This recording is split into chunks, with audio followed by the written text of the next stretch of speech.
Hello बच्चों, let's read the question. Question है which among the following statements is false. तो इसमें से कौन सी स्टेटमेंट गलत है, फॉल्स है, ये हमें बताना है। पहली स्टेटमेंट है increase of pressure increases the amount of absorption, increase of temperature may decrease the amount of absorption.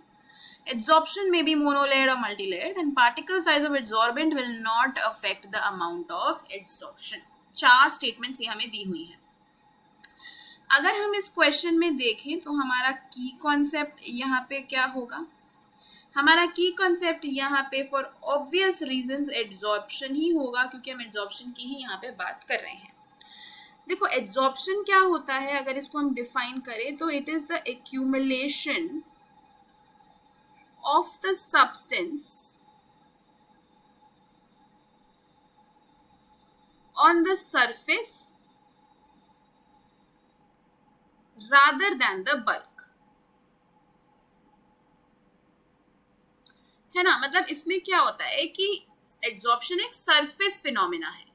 यहाँ पे सरफेस पे आके एक्यूमुलेशन होता है, बल्क में नहीं होता। अगर बल्क में होगा तो एब्जॉर्प्शन हो जाएगा, पूरा अंदर तक चला गया। लेकिन अगर सिर्फ सरफेस पे ही रहा तो वो एब्जॉर्प्शन होगा। ये एक सरफेस फिनोमिना है। तो जैसे अगर यहाँ पे समझो तो अगर मेरे पास ये सरफेस है जिस पे एड्जॉर्प्शन हो रही है ना, ये सरफेस है जिस पे एड्जॉर्प्शन हो रही है, तो जिस सरफेस पे ऐसा फिनोमेना होता है, जिस सरफेस पे आके मॉलिक्यूल्स एड्जॉर्ब होते हैं, उसको हम बोलते हैं एड्जॉर्बेंट। और जो मॉलिक्यूल्स या जो सब्सटेंस आके एड्जॉर्ब हो रहा है उसको हम बोलते हैं adsorbate, right? So adsorbate is the substance which is getting adsorbed and adsorbent is the surface at which the adsorption is taking place. तो ये दो मेन एलिमेंट्स हैं एड्जॉर्प्शन के, राइट। अब एड्जॉर्प्शन पे कौन से फैक्टर्स डिपेंड करते हैं, मतलब कौन से फैक्टर्स पे एड्जॉर्प्शन डिपेंड करता है, टू बी वेरी प्रिसाइज। तो पहला तो है प्रेशर। अगर आप प्रेशर को इंक्रीज करोगे तो एड्जॉर्प्शन इंक्रीज हो जाएगा, राइट। प्रेशर इंक्रीज होने से ज्यादा मॉलिक्यूल्स सरफेस पे एड्जॉर्ब होते जाएंगे और एड्जॉर्प्शन का रेट बढ़ता जाएगा। So increase in pressure is going to increase adsorption. मतलब इसका जो रिलेशन है एड्जॉर्प्शन से वो डायरेक्ट है, डायरेक्टली प्रोपोर्शनल है। दूसरा देखते हैं तो टेम्परेचर और एड्जॉर्प्शन का जो रेट होता है वो इनवर्सली रिलेटेड होता है। वैसे तो टेम्परेचर हम इंक्रीज करते हैं तो एड्जॉर्प्शन डिक्रीज हो जाती है। ये फिजिकल एड्जॉर्प्शन के केस में ज्यादा वैलिड होता है कि जब हम टेम्परेचर इंक्रीज करते हैं तो एड्जॉर्प्शन जो है वो डिक्रीज होती है। देखो हमारे पास दो तरीके की एड्जॉर्प्शन होती है बेसिकली। वो दो तरीके की कौन सी होती है? एक होती है फिजिकल और दूसरी होती है केमिकल। फिजिकल में क्या होता है? वीक इंटरेक्शंस होते हैं, weak van der Waals forces बनते हैं एड्जॉर्बेट और एड्जॉर्बेंट के बीच में।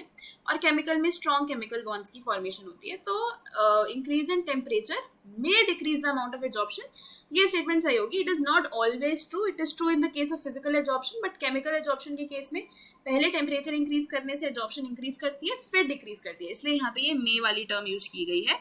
तो टेम्परेचर एड्जॉर्प्शन के बीच में इनवर्स रिलेशन हो सकता है, क्योंकि जैसे जैसे हम टेम्परेचर इंक्रीज करते जाएंगे तो ज्यादा से ज्यादा मॉलिक्यूल्स एड्जॉर्ब नहीं होंगे, मॉलिक्यूल्स जो है वो नहीं आएंगे सरफेस के ऊपर। अब अगर बात करते हैं एड्जॉर्प्शन में भी मोनोलेड और मल्टीलेड, ये वाली स्टेटमेंट भी बिल्कुल सही है। तो ये भी सही है, ये भी सही है, ये भी सही है। मोनोलेयर में क्या होता है कि ये आपकी एड्जॉर्बेंट की सरफेस है और इसके ऊपर एक ही लेयर ऑफ एड्जॉर्बेट आया है, एक ही लेयर ऑफ मॉलिक्यूल्स जो हैं उसके ऊपर एक्यूमुलेट हुए हैं, तो मैं कहूंगी कि ये मोनोलेयर है।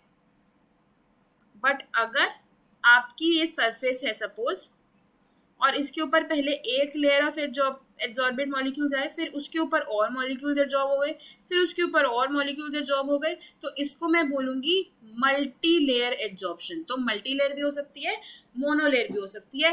बेसिकली आपका जो फिजिकल एड्जॉर्प्शन होता है उसमें मल्टी लेयर बनती है और केमिकल जो होता है उसमें मोनोलेयर बनती है। तो ये एक डिफ्रेंसिएशन है। हम ओवरऑल एड्जॉर्प्शन की बात कर रहे हैं तो हम फिजिकल केमिकल सबको अकाउंट में ले रहे हैं। तो ये भी स्टेटमेंट ट्रू हो गई। अगला है particle size. Particle size of adsorbent will not affect the amount of adsorption, ये स्टेटमेंट फॉल्स हो गई है। अगर पार्टिकल साइज एड्जॉर्बेंट का ज्यादा होगा, एड्जॉर्बेंट क्या है? सरफेस है जिस पे एड्जॉर्प्शन हो रही है। अगर आपने सरफेस का साइज बढ़ा दिया तो एड्जॉर्प्शन तो बढ़ जाएगी ना, ज्यादा जगहें होंगी मॉलिक्यूल्स को एड्जॉर्ब होने के लिए, ज्यादा वेकेंट स्पेसेस होंगी जहाँ पे मॉलिक्यूल्स एड्जॉर्ब हो सकते हैं। तो पार्टिकल साइज इंक्रीज होने से जो अमाउंट ऑफ एड्जॉर्प्शन है, कितना एड्जॉर्प्शन हो रहा है, वो बढ़ेगा, घटेगा नहीं, क्योंकि स्पेस बढ़ जाएगी तो ज्यादा मॉलिक्यूल्स एब्जॉर्ब हो पाएंगे। तो हमारी जो स्टेटमेंट यहाँ पे फॉल्स है ना, वो है डी वाली। तो डी ही हमारा करेक्ट आंसर होगा। तो अगर फाइनल आंसर इस क्वेश्चन का देखें, फॉल्स स्टेटमेंट देखें, तो ऑप्शन डी होगी। Hope you understood it well. Best of luck.